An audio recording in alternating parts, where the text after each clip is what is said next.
Salut à tous, ici Gwen. Après avoir fait mon top 10 des meilleures distributions Linux, mon objectif maintenant, c'est de le refaire. Plus précisément, c'est de retester les distributions qui valent le coup, et une fois que j'aurai fait tout ça, et que j'en aurai potentiellement testé d'autres, je mettrai à jour mon classement. Pour l'instant, le top 3, je le rappelle, c'est Solus, Linux Mint et Elementary OS. Et j'ai eu envie de commencer par revenir sur le top 3, Elementary OS. Elementary OS, c'est une distribution Linux qui est développée par la développeuse Danielle Fauré et la communauté qui l'accompagne. C'est une distribution qui a beaucoup évolué depuis ses débuts. À la fin des années 2010, elle connaissait une certaine hype et il y avait même tout un écosystème d'applications qui était en train de se développer autour, à l'image de GNOME et KDE. Elle ambitionnait d'être à Mac ce que Linux Mint est à Windows, à savoir le parfait remplacement qui profite de tous les avantages de Linux tout en étant simple à appréhender pour les gens qui viennent de Mac. Mais malheureusement, au début des années 2020, le manque de financement, mais aussi le départ d'une des têtes du projet, fait qu'il a commencé à péricliter et à prendre un peu de retard sur la concurrence. Depuis, du temps a passé, la distribution a rattrapé son retard, et c'est à peu près à ce moment-là que j'ai eu envie de la tester. L'an dernier, je l'avais trouvé plutôt bien, plutôt utilisable, malgré quelques défauts, notamment l'absence de KDE Connect,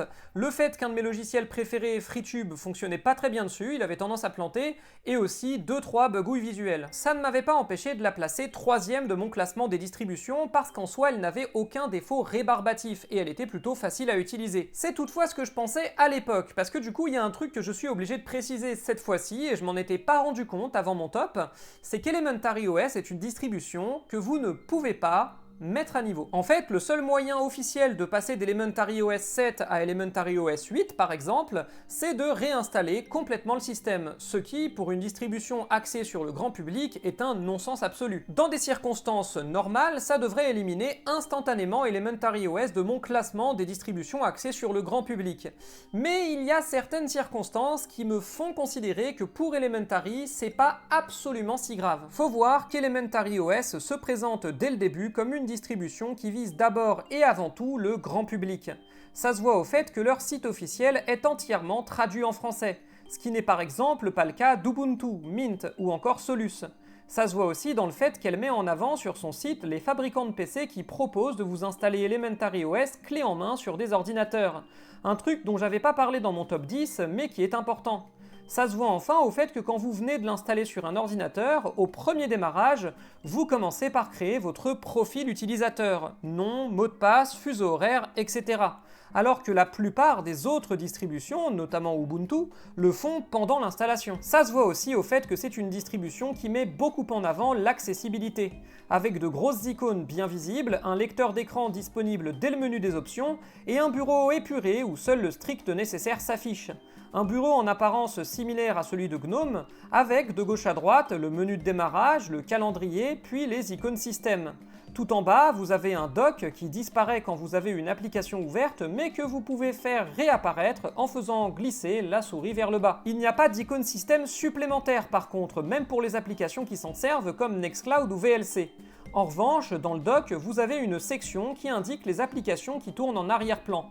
Mais c'est pas des icônes système et ça vous permet uniquement de savoir que l'application tourne et de la fermer. C'est la même logique que sur GNOME. Elementary considère que vous n'avez pas besoin de ces icônes et qu'elles sont une distraction. Et donc, il les prend pas en charge. C'est radical, mais en soi, ça se comprend. Et aujourd'hui, il y a finalement assez peu d'applications qui sont inutilisables sans icône système. Suffit de cliquer sur l'icône de l'appli dans le dock et la fenêtre va s'ouvrir automatiquement, donc ça reste tout à fait ok. Point positif par ailleurs, les 2 bugs chiants que j'avais eu lors de ma dernière utilisation d'Elementary ont été réglés. Déjà, le dock fonctionne nickel tout le temps, alors qu'avant ça arrivait que je l'ouvre et qu'il soit affiché mais pas cliquable, ce qui était relou. Et ensuite, la seule appli avec laquelle je galérais, FreeTube, n'a désormais plus aucun crash intempestif. Donc de ce point de vue-là, c'est super. Si je devais deviner, je dirais que c'est parce que désormais, Elementary OS n'utilise plus X11 mais Wayland pour sa session utilisateur principale, et ça fonctionne mieux. Le seul truc qui n'est pas encore disponible, c'est le clavier visuel. J'imagine que ce sera là pour la prochaine version. Toujours dans les options de base, vous avez la possibilité de synchroniser des comptes en ligne. L'outil de compte en ligne permet de connecter des boîtes mail et des calendriers. J'ai pu connecter assez facilement mon compte Nextcloud et mes différentes adresses mail. Mon compte Nextcloud s'est synchronisé automatiquement avec l'appli calendrier et l'applet calendrier du bureau en affichant mes événements, et mes comptes mail se sont automatiquement ouverts sur l'application de mail. Elle fonctionne bien, en plus d'être jolie visuellement, et s'intègre bien au bureau Elementary. L'appli de mail fonctionne notamment en arrière-plan et vous recevez des notifs quand vous recevez un mail. Le gestionnaire de fichiers permet en outre de synchroniser un drive, mais personnellement, j'ai pas réussi à connecter le mien. J'avais un message d'erreur à chaque fois. Ça va nous permettre d'embrayer sur les autres applications de base. Elementary OS vient avec une suite d'applications qui soit ont été conçues pour lui et sont maintenues à jour par la communauté d'Elementary, soit sont des applications de l'écosystème GNOME adaptées au fonctionnement d'Elementary. Vous avez un navigateur internet, un calendrier, une boîte mail, un lecteur vidéo, un lecteur de musique, mais aussi une to-do list, sans compter les habituels gestionnaire de paramètres, gestionnaire de fichiers et moniteur système. Vous n'avez pas de suite bureautique par défaut en revanche. Pour moi, ça fait partie des essentiels. Mais vous pouvez très rapidement installer LibreOffice en allant dans l'App Store. L'App Store, justement, est fonctionnel, rapide et efficace.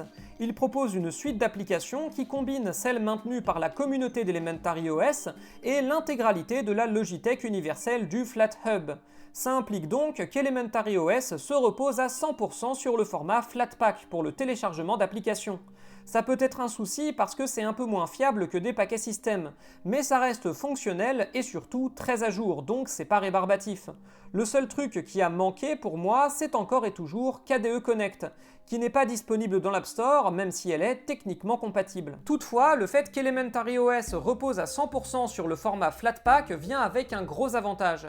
C'est que peu importe la version d'Elementary que vous utilisez, vous aurez toujours des applications très à jour, même si la version d'Elementary est vieille de plusieurs années. C'est pas le cas sur MX Linux par exemple, qui repose principalement sur les paquets système de Debian, ce qui veut dire que quand une version d'MX Linux arrive en fin de vie, les paquets système sont vieux de plusieurs années. Et rajoutez à ça qu'Elementary OS est basé sur la version support long terme d'Ubuntu, ce qui veut dire que quand une nouvelle version d'Elementary OS sort, vous avez des mises à jour de sécurité garanties pendant environ 4 ans et des mises à jour d'applications garanties pendant encore plus longtemps. Pour revenir sur l'expérience de bureau, le navigateur web est quant à lui toujours GNOME Web, qui a été choisi parce qu'il s'intègre très bien au bureau Panthéon et aux outils d'Elementary.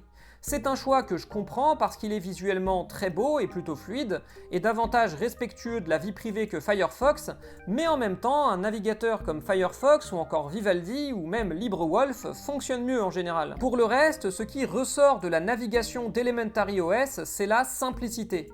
Le bureau est à la fois commun, il ressemble à celui de macOS donc on n'est pas perdu si on a déjà eu un Mac devant les yeux, et à la fois plus simple à appréhender. Elementary OS vient avec une philosophie assez similaire à celle d'Apple. Ce côté un peu apprendre ou à laisser. Ça a une manière de fonctionner, si vous l'aimez c'est génial, si vous l'aimez pas, allez voir ailleurs. Ça vient aussi avec une volonté d'accorder une grande attention à la forme. Les applications de base et une bonne partie des applications de l'App Center viennent avec le même thème, la même ergonomie, calquée sur celle de GNOME au passage, ce qui rend l'intégration des applications GNOME plutôt bonne. J'en ressors en tout cas avec une impression encore plus positive que la dernière fois que j'avais testé Elementary OS. La distribution a bien progressé et a même atteint une certaine maturité qui la rend vraiment très agréable d'utilisation. Elle fait partie du club très fermé des distributions Linux qu'une fois que t'as compris comment elle marchait, t'oublies carrément que t'es en train de l'utiliser. La plupart des reproches que j'avais à lui faire à l'époque n'ont plus lieu d'être aujourd'hui, et en vrai, s'il n'y avait pas ce problème de mise à niveau, ce serait une recommandation absolue. Toutefois, le fait que l'équipe d'Elementary OS travaille depuis 2023 sur un outil de mise à niveau dont le développement est en cours, me fait penser que ça finira par arriver. Sur ce, à la prochaine!